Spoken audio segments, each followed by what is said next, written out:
Mega ഓപ്ഷന് ശേഷം എല്ലാ ടീമുകളും തങ്ങളുടെ പ്ലേയിങ് കോമ്പിനേഷൻ കെട്ടിപ്പടുക്കുന്നതിനുള്ള തയ്യാറെടുപ്പിലാണ്. പുതിയ സീസൺ IPLന് മുന്നോടിയായി ചില ടീമുകൾക്ക് നിലവിൽ പുതിയ ക്യാപ്റ്റനെ കണ്ടെത്തേണ്ട സാഹചര്യവും ഉണ്ടായിരുന്നു. ഇന്നത്തെ വീഡിയോയിലൂടെ വരാൻ പോകുന്ന സീസണിൽ എല്ലാ ടീമുകളുടെയും നായകന്മാർ ആരായിരിക്കുമെന്നാണ് നമ്മൾ നോക്കുന്നത്. വീഡിയോയിലേക്ക് കടക്കും മുൻപ് ഇതുപോലുള്ള ക്രിക്കറ്റ് അപ്ഡേറ്റുകൾക്കായി ചാനൽ ഇപ്പോൾ തന്നെ മറക്കാതെ സബ്സ്ക്രൈബ് ചെയ്തു വെച്ചേക്കുക. ആദ്യം തന്നെ ഗുജറാത്ത് ടൈറ്റൻസിലേക്ക് എത്തിയിട്ടുണ്ടെങ്കിൽ ലേലത്തിന് മുൻപ് തന്നെ അവർ ടീമിൽ നിലനിർത്തിയ ശുഭ്മാൻ ഗിൽ ആയിരിക്കും പുതിയ സീസണിലും ഗുജറാത്തിനെ നയിക്കുക. കഴിഞ്ഞ സീസണിലും ഗുജറാത്തിനെ ഗിൽ തന്നെയായിരുന്നു നയിച്ചിരുന്നത്. പഞ്ചാബ് കിങ്സ് ടീമിനെ പരിഗണിക്കുകയാണെങ്കിൽ ഇത്തവണ അവർ ലേലത്തിൽ വലിയ തുക കൊടുത്ത് വാങ്ങിയ ശ്രേയസ് അയ്യരായിരിക്കും പുതിയ സീസണിൽ ടീമിന്റെ നായകനായി എത്തുക. കഴിഞ്ഞ സീസണിൽ കൊൽക്കത്തയെ കിരീട നേട്ടത്തിൽ എത്തിച്ചതും ശ്രേയസ് അയ്യരായിരുന്നു. രാജസ്ഥാൻ റോയൽസിലേക്ക് വന്നിട്ടുണ്ടെങ്കിൽ കഴിഞ്ഞ സീസണിന് സമാനമായ രീതിയിൽ സഞ്ജു സാംസൺ തന്നെയായിരിക്കും ടീമിനെ നയിക്കുക.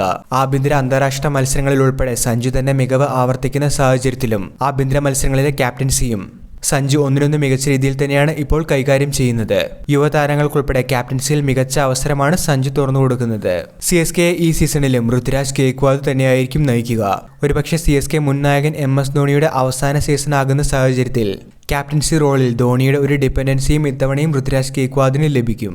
ലക്നൗ സൂപ്പർ ജയൻസിലേക്ക് എത്തിയിട്ടുണ്ടെങ്കിൽ സീസണിൽ അവർ റെക്കോർഡ് തുകയ്ക്കാണ് ഋഷഭ് പന്തിനെ സ്വന്തമാക്കിയത്. ഡൽഹി നായകനായിരുന്ന ഋഷഭ് പന്തിനെ ഇത്തവണ നായകസ്ഥാനം കൂടി ലക്ഷ്യമാക്കിയാണ് ലക്നൗ ടീമിലേക്ക് എത്തിച്ചിരിക്കുന്നത്. പുതിയ സീസണിൽ ഋഷഭ് പന്ത് ആയിരിക്കും നായകനായി ടീമിലെത്തുക.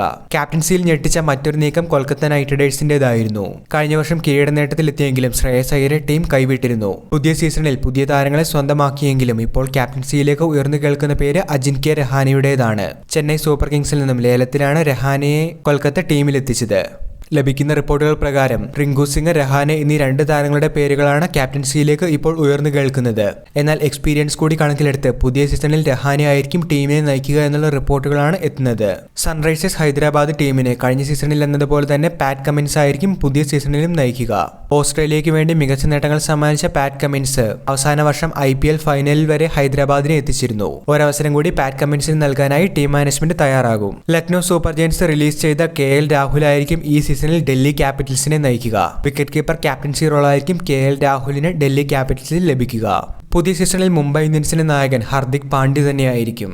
രോഹിത് ശർമ്മ, സൂര്യകുമാർ യാദവ്, ജസ്പ്രീത് ബുംറ എന്നിങ്ങനെ അന്താരാഷ്ട്ര ക്രിക്കറ്റിൽ ഇന്ത്യയെ നയിച്ചിട്ടുള്ള ക്യാപ്റ്റന്മാർ ഉണ്ട് എങ്കിലും മുംബൈയുടെ ക്യാപ്റ്റനായി ഹർദിക് പാണ്ഡ്യ തന്നെയായിരിക്കും പുതിയ സീസണിലും തുടരുക. RCBയിലേക്ക് എത്തിയിട്ടുണ്ടെങ്കിൽ ക്യാപ്റ്റൻസിയിൽ നിർണായക നീക്കങ്ങൾ തന്നെയാണ് ടീമിന്റെ ഭാഗത്തു നിന്നും കാണുന്നത്. ലേലത്തിൽ ഒരുപിടി താരങ്ങളെ സ്വന്തമാക്കിയിട്ടുണ്ട് എങ്കിലും ടീമിനെ ലീഡ് ചെയ്യാനായി സീനിയർ താരങ്ങളുടെ അഭാവം ടീമിനെ ബാധിച്ചിട്ടുണ്ട്.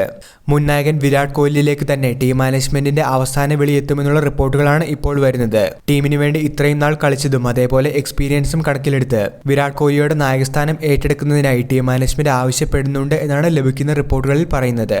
ഇന്നത്തെ വീഡിയോയിലൂടെ എല്ലാ ടീമുകളുടെയും പുതിയ സീസണിലെ നായകന്മാരുടെ വിവരങ്ങളാണ് നമ്മൾ പരിചയപ്പെട്ടത്. വീഡിയോ ഇഷ്ടമായെങ്കിൽ തീർച്ചയായിട്ടും ലൈക്ക് ചെയ്യുക. ഏറ്റവും പുതിയ ക്രിക്കറ്റ് അപ്ഡേറ്റുകൾ വേഗത്തിൽ ആദ്യം അറിയുന്നതിനായി ചാനൽ ഇപ്പോൾ തന്നെ മറക്കാതെ സബ്സ്ക്രൈബ് ചെയ്തു വെച്ചേക്കുക.